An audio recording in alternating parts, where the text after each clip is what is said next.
December 3, 1945. Amid the ashes of Tokyo, within the cold walls of Sugamo Prison, a peculiar scene was unfolding. In a cramped room, a former Japanese admiral, once a commander of mighty fleets across the Pacific, was hunched over a desk, writing his testimony. His pen moved steadily across the paper, leaving behind words which only months earlier would have condemned him to death for betraying the nation had he dared to utter them aloud. But now the war was over, Japan had surrendered, and those who once symbolized the power of the empire had become witnesses, recounting the unvarnished truth of a war that could never have been won. It began with the first admission. Japan had entered a war against an opponent whose industrial strength was 10 times greater, meaning that from the very outset, it had no real chance. Outside the prison bars, Tokyo itself stood as a grim confirmation of the admiral's words. Once the proud, glittering heart of the empire, the city was now reduced to scorched fields and endless stretches of rubble. Residential districts had been obliterated by waves of B-29 firebombings, aircraft that had flown from factories half a world away, yet arrived in numbers beyond imagination. Tokyo had become a ghost of its former self, and it was here that Japan's highest-ranking naval officers were forced to confront reality. They had led their nation into a game whose outcome had been predetermined. The interrogation rooms of Sugamo, in those final months of 1945, became known as confession chambers. Here, naval leaders who had once commanded with unquestioned authority now sat silently before American officers of the United States Strategic Bombing Survey, USSBS. The Americans needed neither force nor torture. Instead, they let numbers speak. They laid out production charts, statistics on steel, oil, aircraft, and warships, and the Japanese, upon seeing them, fell into silence. Some gave bitter laughs. Others bowed their heads, finally admitting what they had long suspected but never dared to say during the war. "We challenged an industrial giant," one admiral confessed, "and we lost not on the battlefield but in the factory." What made these admissions remarkable was not only the accuracy of the data, but also the candor and detail with which Japanese officers spoke. No longer clinging to myths of Bushido spirit or glorified victory, they meticulously described how Japan had been outmatched from the very beginning. To build a single medium bomber, Mitsubishi required 3 weeks, while Boeing's assembly lines in Seattle could turn out B-17s in a matter of days. A Douglas factory in California, in a single shift, employed 6,000 workers, nearly 1/5 of Japan's entire aircraft industry workforce. These details, once ignored or concealed, now appeared in post-war reports as stark evidence. Japan had never possessed the capacity to sustain an industrial war. Meanwhile, outside Sugamo, the contrast was even more vivid. In Tokyo Bay, massive American warships lay anchored, their steel tonnage outweighing the annual steel production of entire Japanese cities. American sailors casually polished guns, painted decks, and maintained machinery, mere routine tasks for them. To the Japanese, those ships were floating fortresses, living symbols of an industrial power they had never approached, perhaps never even imagined. During the interrogations, many Japanese officers admitted they had not lacked information. Even before the war, they possessed accurate reports of America's production capacity: steel, oil, aircraft, trucks, and warships. They knew America produced 19 million tons of steel annually, while Japan managed only 6 million. They knew the U.S. refined over 4 million barrels of oil daily, while Japan could muster just 55,000, much of it dependent on occupied territories. They knew American assembly lines could deliver thousands of aircraft per month, while Japan barely produced a few hundred. Yet all this data was brushed aside by blind faith in the Japanese spirit, the belief that courage, discipline, and skill would compensate for material shortages. The battlefield quickly proved this faith misguided. After Pearl Harbor, Japan believed it had dealt the United States a crippling blow. Yet only months later, when the carrier Yorktown was repaired in just 72 hours to fight at Midway, Japanese officers shuddered. This enemy was unlike any they had faced. America could restore a 20,000-ton warship to combat readiness in days, something Japan could never accomplish, even by mobilizing all its resources.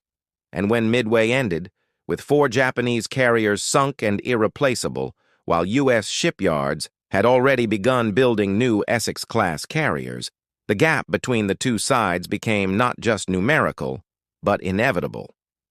With every testimony recorded at Sugamo, the broader picture grew clearer. The Pacific War was not truly a clash of fleets at sea, but a contest of production lines on land. America could churn out planes, ships, trucks, and munitions at a staggering pace, while Japan struggled to keep its small factories alive amid shortages of materials and labor. Even food supplies revealed the disparity. On Guadalcanal, U.S. troops grumbled about surplus canned meat. While Japanese soldiers survived on moldy rice and insects, their fighting strength reduced to 30%. In one of the most famous confessions, a Japanese admiral declared, "One Japanese soldier may equal 3 Americans in spirit, but 1 American factory equals 50 Japanese factories in output." That statement came to embody Sugamo's revelations. It was not merely the acknowledgement of military defeat, but the recognition of a deeper truth. In modern warfare, courage alone was no longer enough. Numbers of production, resources, and technology decided the outcome. From those painful testimonies, the world received the most honest record of the industrial imbalance between the United States and Japan in World War II, an imbalance so overwhelming that from the very first day Japan had never truly stood a chance. In the memories of many Japanese naval officers imprisoned at Sugamo, one name surfaced again and again, spoken with a mixture of respect and bitterness: Admiral Isoroku Yamamoto. The architect of the Pearl Harbor attack, the opening blow that shocked the world, was also the most pessimistic about Japan's chances in a war with the United States. He was no blind believer in the Japanese spirit. On the contrary, Yamamoto clearly saw the unbridgeable industrial gap. Long before 1941, Yamamoto repeatedly warned in closed sessions of the Naval General Staff, Japan might achieve an initial shock, but if the war dragged on, defeat was inevitable. The figures he presented, numbers of American oil tankers, shipyard capacities, steel and aluminum output, made many of his colleagues uncomfortable.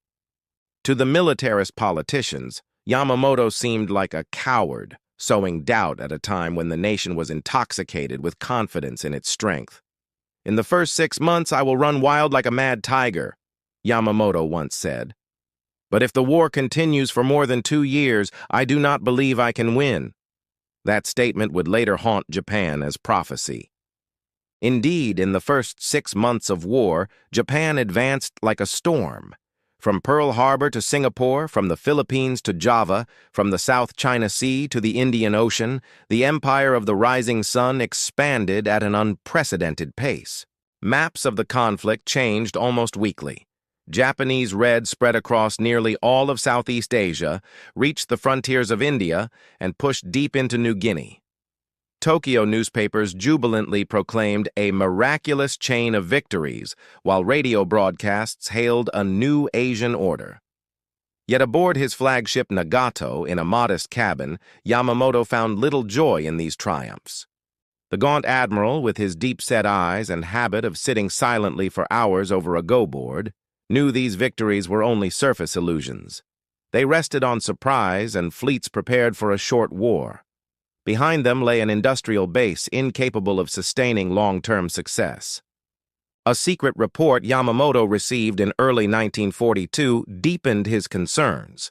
U.S. annual steel output exceeded the total steel Japan expected to produce over the entire war.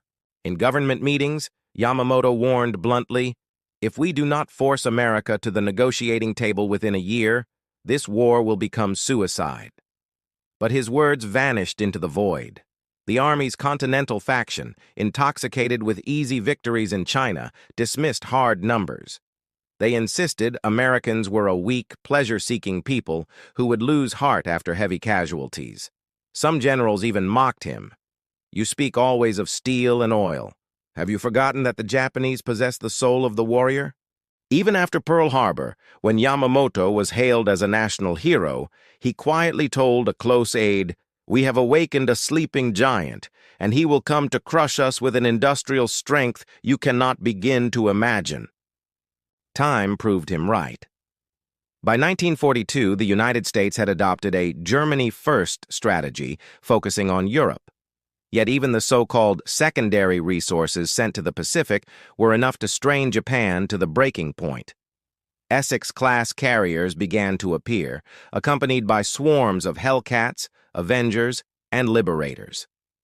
Meanwhile, Japan relied on veteran pilots, squandering them in battles where each loss was irreplaceable. Yamamoto understood this tragedy better than anyone. He knew it took 2 years to properly train a pilot, while an American assembly line could produce a new aircraft in just 2 days. The death of one skilled Japanese aviator equaled the loss of dozens of American planes, not in material terms but in experience. As elite squadrons bled away at Coral Sea, Midway, and Guadalcanal, the void could not be filled.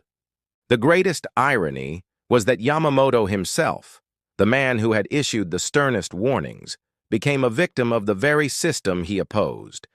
In April 1943, while inspecting the front, his plane was ambushed and shot down by American fighters during Operation Vengeance. His death was more than a personal loss. It symbolized the silencing of reason amid the roar of blind triumphalism. The one man who had dared to speak the truth about American power was removed from the board, leaving behind a machine that marched forward regardless of consequence. After the war, in Sugamo, many officers bitterly admitted, "Yamamoto was right. We knew he was right. But no one dared to stand against the propaganda machine. We feared being branded traitors more than we feared losing to America." These confessions laid bare a painful paradox of wartime Japan. The truth was known but deliberately ignored. The data existed, the analyses were available, and far-sighted commanders had spoken. But national pride, militarist ideology, and intoxication with short-term victories pushed all reason aside. And when Yamamoto died, his warnings died with him. Japan continued down the path of self-destruction, convinced it could bridge the industrial gap with sheer spirit, a belief that, only a few years later, was crushed beneath America's steel, fire, and atomic bombs. If the testimonies of Japanese officers at Sugamo carried the tone of tragedy, the figures collected and compared by the Americans offered a cold, irrefutable truth. Modern war was no longer merely a matter of spirit. It was a contest of assembly lines, raw materials, and manpower. And in that game, Japan never even had enough cards to sit at the table. In 1941, when Pearl Harbor lay in smoke and flames, America's industrial output was already nearly 10 times that of Japan. Even before fully mobilizing for war, the U.S. economy dwarfed all others. The United States produced 19 million tons of steel annually, while all of Japan managed only 6 million. By 1944, America's figure soared past 80 million, while Japan stagnated below 7 million. This was not merely a gap, it was an abyss. Steel was the backbone of war, and the gulf appeared in every other field.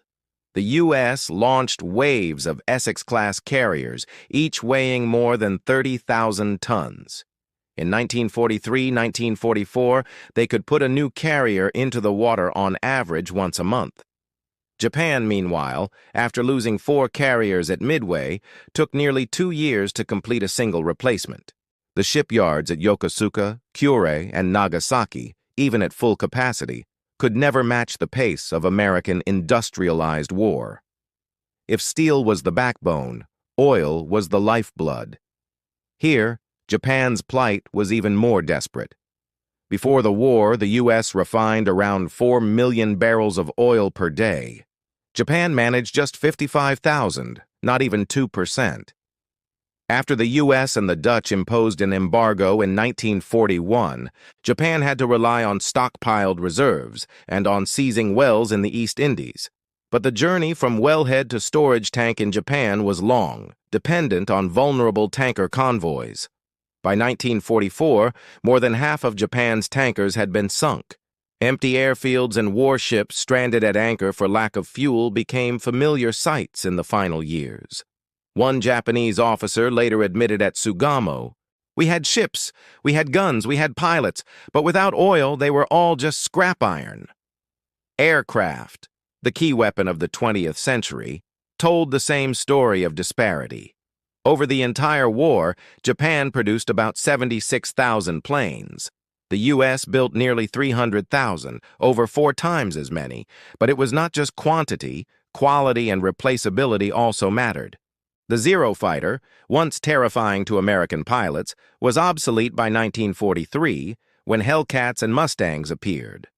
While America constantly introduced new models, Japan was patching together designs, short of aluminum and engines, even resorting to wooden planes by war's end. The imbalance extended even to basic logistics. America produced over 2.3 million military trucks during the war. The submarine war reflected the same contrast.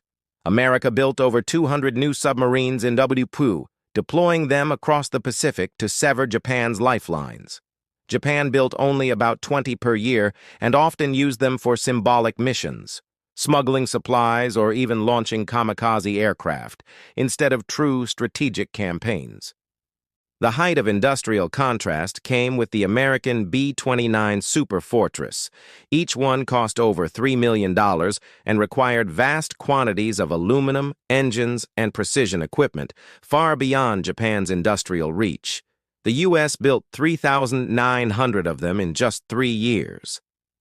Japan never succeeded in developing a comparable strategic bomber. When B-29s appeared over Tokyo, Osaka, and Nagoya, raining thousands of tons of bombs, the Japanese understood they were being struck by a weapon they could never have created themselves. Even in labor, the disparity was beyond repair. America mobilized 17 million workers, including millions of women, for war production. Japan had only about 4 million industrial workers, many diverted to civilian needs. Moreover, American workers labored in modern factories with automated assembly lines, while most Japanese worked by hand in small workshops with limited machinery. Productivity was 5 to 10 times lower. One Japanese official at Sugamo admitted, "We could mobilize more soldiers, but not more machinists. America needed only to add another work shift to have thousands of extra planes. We could not." The U.S. Strategic Bombing Survey, USSBS, summarized the comparison in blunt tables. Steel, U.S. 12 times Japan. Oil, U.S. 60 times Japan. Aircraft, U.S. 4 times Japan. Major warships, U.S. 8 times Japan. Military trucks, U.S. 20 times Japan. Numbers do not lie. They revealed the truth every Japanese commander recognized afterward. The war had been unequal from the start. The tragedy was that, in the early days when warnings were given, Japan's leaders believed that Bushido spirit could fill the gap. They believed one Japanese pilot could match 10 Americans, one warship could fight to the last drop of blood, and sacrifice would break the enemy's will. Reality proved the opposite. The Americans did not falter. They grew angrier, and they answered by pouring more steel, more oil, and more planes into the war. As Japanese officers bitterly confessed after the war, "We went to strike a mountain of steel with wooden swords, and the result is plain for all to see." If 1942 could still be called a year of chance for Japan, when rapid victories managed to overshadow the disaster at Midway, then from 1943 onward, the Pacific War entered a different stage, a full-scale war of attrition, and in that merciless contest, Japan was drawn into a whirlpool with no escape, while the United States gradually unleashed its overwhelming industrial superiority. Guadalcanal was the beginning. That seemingly obscure jungle island in the South Pacific became a crucible testing the will of both sides. The Americans landed on Lunga Beach in August 1942, and from then until early 1943, brutal fighting raged. For Japan, Guadalcanal had started as a minor operation to retake Henderson Field, but it soon turned into a sinkhole that swallowed resources. Every nighttime reinforcement run by the Tokyo Express cost them more destroyers. Every air raid consumed irreplaceable veteran pilots. By the time the campaign ended, Japan had lost over 25,000 men, hundreds of planes, and dozens of warships, losses it could never replace. The Americans, by contrast, could rotate fresh troops, replenish equipment, and supply their forces without pause. Guadalcanal became a symbol. From then on, the war would no longer be about swift victories. It would be about grinding the enemy down to exhaustion. By 1943, the balance of power was even clearer. Japan was forced to contract its defenses around the continental arc, from Truk and Rabaul to Saipan and the Philippines, while the Americans implemented their island-hopping strategy. Instead of storming every fortified base, they selected key islands, built airfields, and cut off the rest, leaving Japanese garrisons to wither without supplies. The strategy proved ruthlessly effective. Once U.S. submarines dominated the sea lanes, even mighty fortresses like Rabaul became little more than giant prisons where tens of thousands of Japanese soldiers were abandoned, irrelevant to the wider war. In the interrogation rooms at Sugamo, many Japanese officers admitted they fully understood the trap America had laid, but they had no way to resist it. They lacked transport ships, escort planes, and above all, the oil needed to sustain a vast defensive network stretched across thousands of kilometers. Every attempt to reinforce an island cost them more ships, more pilots, while the Americans simply bypassed and moved on. One admiral bitterly confessed, "We were like a man bleeding to death, trying to plug the wound with bare hands. The more we tried, the faster the blood flowed." Meanwhile, America's industrial strength began to show in the skies. In 1943, the new F-6F Hellcat entered service, completely replacing the outdated Wildcat. Over 12,000 were produced in just 2 years, and the Hellcat became the Zero Killer, shooting down over 5,000 Japanese planes, 3/4 of all enemy aircraft destroyed by U.S. naval aviation. While the Americans poured new designs into the fight at staggering speed, Japan had to patch together stopgap versions like the Zero Model 52, still unable to match its adversaries. At sea, the situation was even bleaker. By mid-1943, the first Essex-class carriers sailed into action. Each carried more than 90 planes, escorted by cruisers and destroyers. When these Essex task forces assembled, they became an unstoppable armada.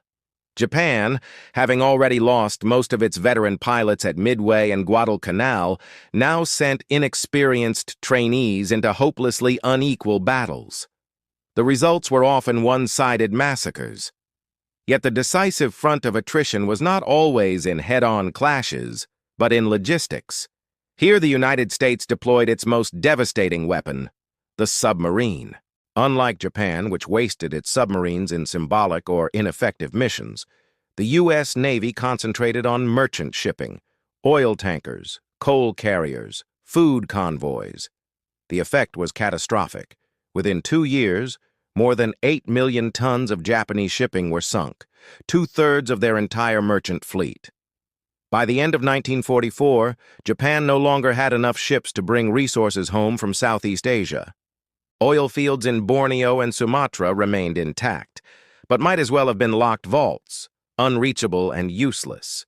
The shortages became unmistakable.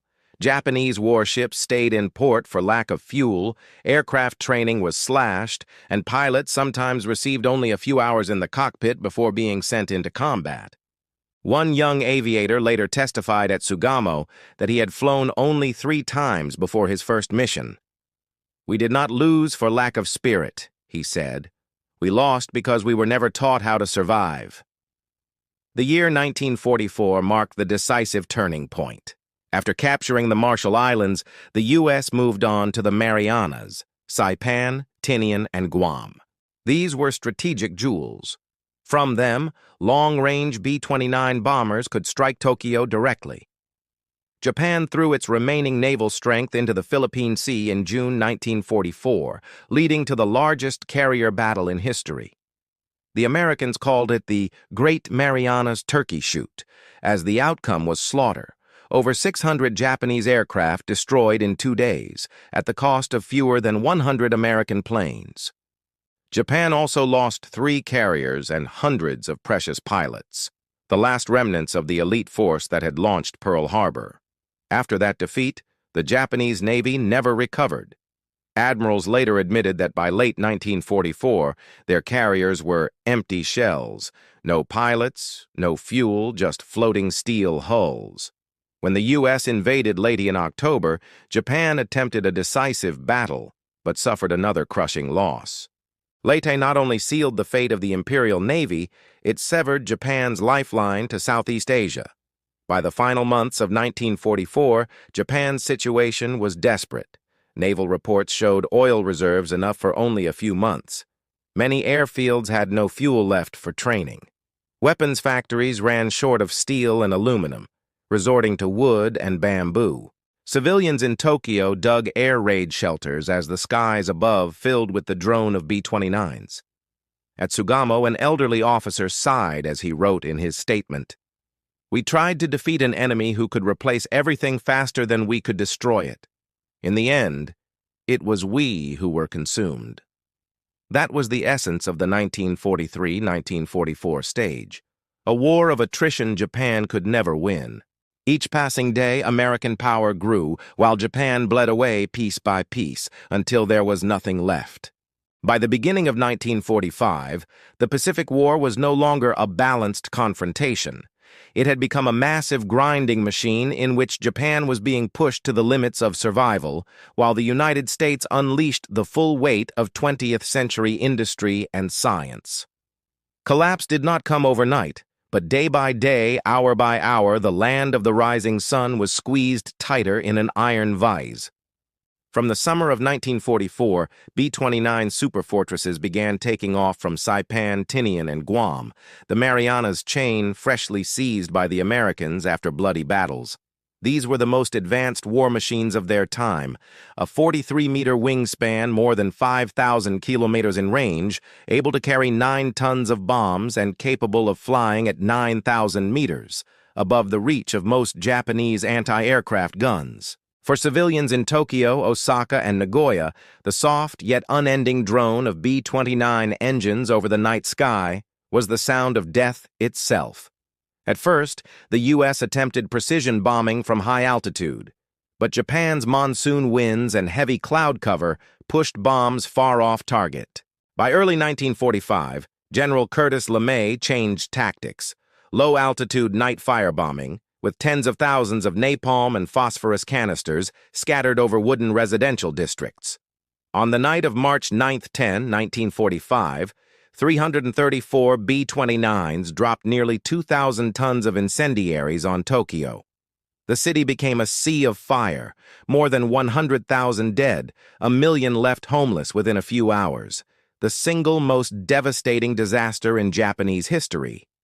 The raids that followed leveled Osaka, Kobe, Yokohama, until 40% of Japan's urban area was reduced to ash. In the Sugamo Prison records, many Japanese generals admitted they were powerless, staring helplessly at a sky glowing red with fire. By then, Japan's Air Force was exhausted. Pilots rushed through training, planes lacked fuel even to take off, and air defense radar was outdated. One admiral confessed bitterly, "We had no navy, no air force, and no oil, yet we were still ordered to fight to the last man." Out of this desperation was born a weapon that became the ultimate symbol of death defiance, the kamikaze. Divine wind. Beginning with the Battle of Leyte in late 1944, young pilots, many with only a few hours of training, were strapped into planes packed with bombs, told to become living bullets by diving into American warships. At first, the results shocked. Escort carriers and destroyers were sunk or badly damaged. But in the long run, kamikaze could not alter the balance. The U.S. had hundreds of carriers, thousands of replacement aircraft. Japan had only a few thousand inexperienced pilots, and each strike consumed a life that could never be replaced. In their diaries, many kamikaze pilots admitted their fear and inner conflict. One wrote, "I was told this was glory, but in my heart I felt I would die in vain. Still, I smiled when I boarded the plane, not for glory, but so my mother would not see me cry." Meanwhile, America drew ever closer to Japan's home islands. The Battle of Iwo Jima, February-March 1945, revealed the scale of the struggle ahead. The tiny island, only 21 kilometers, had been turned into a fortress with 20,000 entrenched Japanese troops in tunnels and bunkers. The U.S. sent in 70,000 Marines and suffered more than 26,000 casualties to seize it. Iwo Jima became iconic with the photograph of Marines raising the flag on Suribachi, but the cost was chilling. If each island demanded such a price in blood, what would an invasion of Japan itself cost?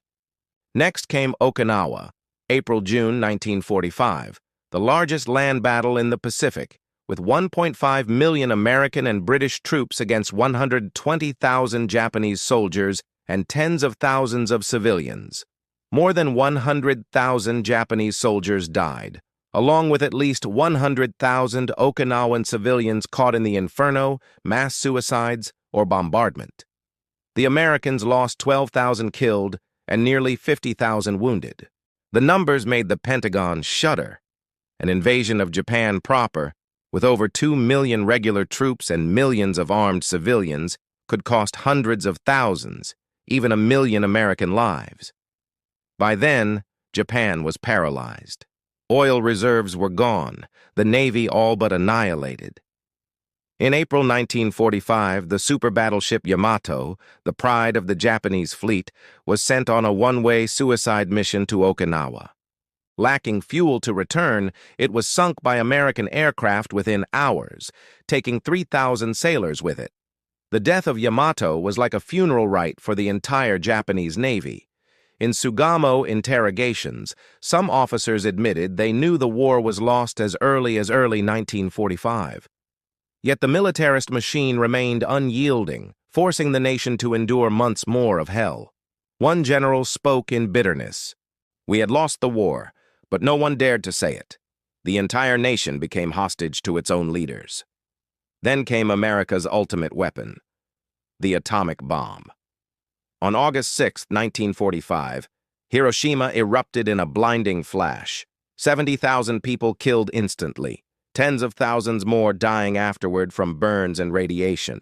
3 days later, Nagasaki suffered the second bomb, with 40,000 killed instantly. The destructive power was beyond imagination. For Japan, it was not just a mortal wound, but the absolute end of any chance of continuing the war. Yet within Japan's government, arguments raged on. The military faction urged fighting on, hoping the Soviet Union might mediate. But on August 8th, the Soviets declared war, stormed into Manchuria, and annihilated the Kwantung Army, Japan's last elite force, within weeks. The door to negotiations slammed shut. For the first time in history, Emperor Hirohito intervened directly. On August 15, 1945, his trembling voice was broadcast across the radio. "We must endure the unendurable and speak the unspeakable to preserve peace for all generations to come." For the Japanese people, it was a moment of both anguish and relief. Some wept from shame, others from the end of war at last. Cities lay in ruins, millions were homeless, tens of millions faced hunger.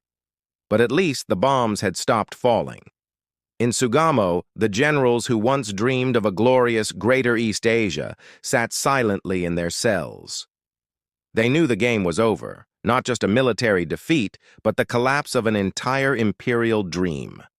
One officer wrote in his final testimony, We awakened a sleeping giant, and he not only woke, he crushed us with the power of an entire industrial civilization. All that remains of us is ash.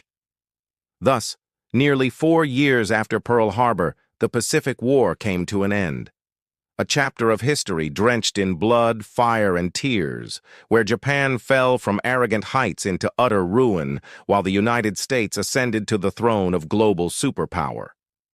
When the guns of the Pacific finally fell silent, Japan lay buried in ashes. More than 3 million lives had been lost, tens of millions were homeless, and cities that once sparkled with light had been reduced to rubble. From the proud heights of Pearl Harbor, the empire of the rising sun had plunged into the abyss of defeat in just 4 years. Yet the story did not end there. After the war, another journey began. A journey of facing the truth, of rebirth from the ashes, and of reshaping Japanese society as a whole.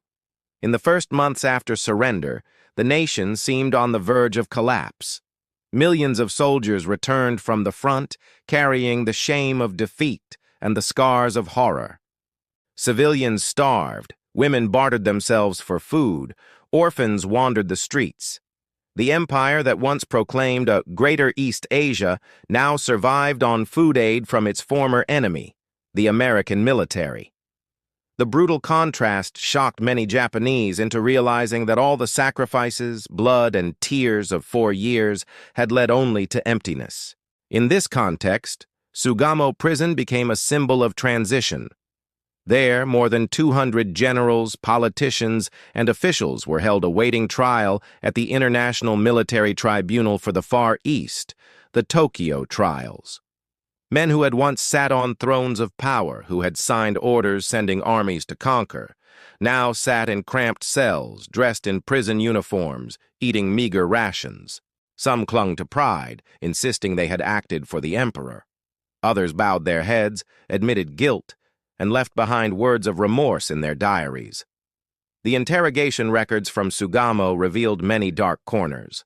Some generals confessed that as early as 1942 they had known Japan could not win a war of attrition against the United States. But no one dared speak it aloud for fear of being branded a traitor.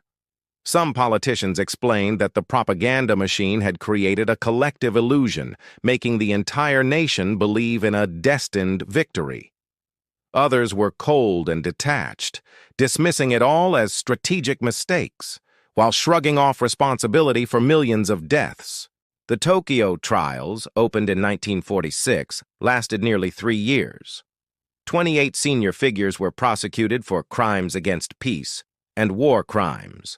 7 were sentenced to death, including former Prime Minister Tojo Hideki. His walk to the gallows in December 1948 marked the end of a generation of militarist leaders. Yet the trials themselves remained controversial. Some saw justice, others called it the victor's justice. Even so, Sugamo and the Tokyo Tribunal marked a turning point. They forced Japan to confront its past and look into the roots of its tragedy. Alongside punishment came reconstruction. Under American occupation, Japan underwent sweeping reforms. A new constitution, enacted in 1947, declared in Article 9 the permanent renunciation of the right to wage war. The military was dismantled and replaced by a self-defense force. Education, politics, and the economy were restructured. For the first time, people enjoyed freedom of speech, universal suffrage, including women's voting rights.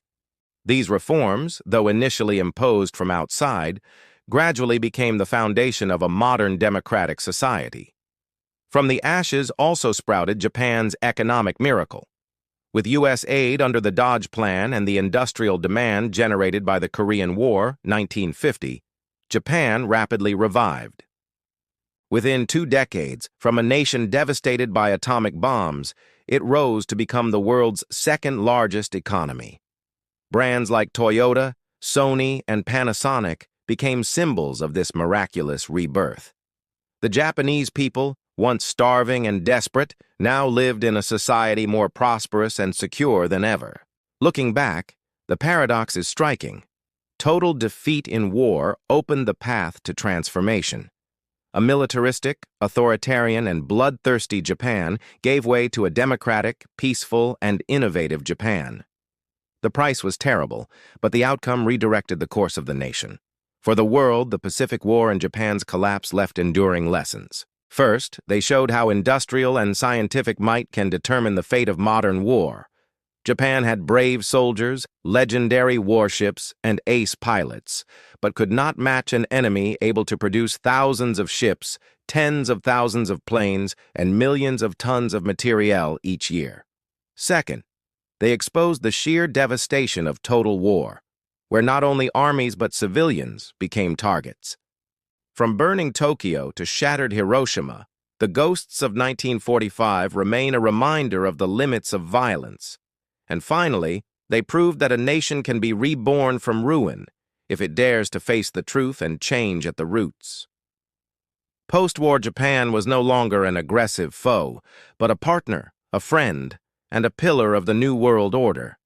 In his Sugamo cell in 1948, a general awaiting execution wrote, "We led our country into darkness and we pay with our lives. But I hope that future generations will find light from within this darkness." That confession still echoes today as a timeless message.